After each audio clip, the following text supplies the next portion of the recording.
ഉമ്മ ഷുഗർ കൂടുതലുള്ള സമയത്ത് നോമ്പെടുക്കാൻ പാടില്ലെന്ന് എന്തുകൊണ്ടാണ് പറയണമെന്നറിയോ? ഷുഗർ ഒരുപാട് കൂടുതലായിരിക്കുന്ന സമയത്ത് നമ്മളിപ്പോൾ നോമ്പെടുക്കുമ്പോൾ എന്താ സംഭവിക്കുക? വെള്ളം കുടിക്കില്ല. വെള്ളം കുടിച്ചില്ലെങ്കിൽ കിഡ്നി ഉണ്ടല്ലോ, നോർമലായിട്ട് നമ്മുടെ കിഡ്നി വെള്ളം അധികം മൂത്രമായിട്ട് പോകാതെ അത് പിടിച്ചു വയ്ക്കും. പക്ഷേ ഷുഗർ കൂടുതലുണ്ടെങ്കിൽ ഷുഗർ എന്തായാലും മൂത്രത്തിൽ കൂടെ പോകും. അപ്പോൾ ഷുഗർ പോണതിൻ്റെ കൂട്ടത്തിൽ വെള്ളവും പോകും. മനസ്സിലായില്ലേ? അത് നമുക്ക് കുറയ്ക്കാൻ പറ്റില്ല കിഡ്നിക്ക്. അതായത് ഷുഗർ കൂടുതലുള്ള സമയത്ത് ഈ വെള്ളത്തിന് ശരീരത്തിൽ തന്നെ പിടിച്ചു നിർത്താനുള്ള കഴിവാണ് നഷ്ടപ്പെടുന്നത്. അങ്ങനെയാകുമ്പോൾ നമ്മൾ വെള്ളം കുടിക്കാതിരുന്നു കഴിഞ്ഞാൽ ഡേഞ്ചറാവും.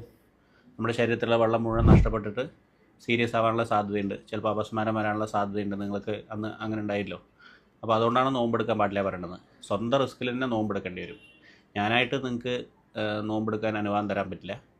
കാരണം ഇത്രയും ഷുഗർ കൂടുതലുള്ളതുകൊണ്ട് 300-ന് മുകളിൽ. നിങ്ങളെന്തായാലും 70-ൽ താഴെ ഷുഗർ പോകണമെങ്കിലും 300-ന് മുകളിൽ ഷുഗർ പോകണമെങ്കിലും നോമ്പ് മുറിക്കണതായിരിക്കും നല്ലത് കേട്ടോ.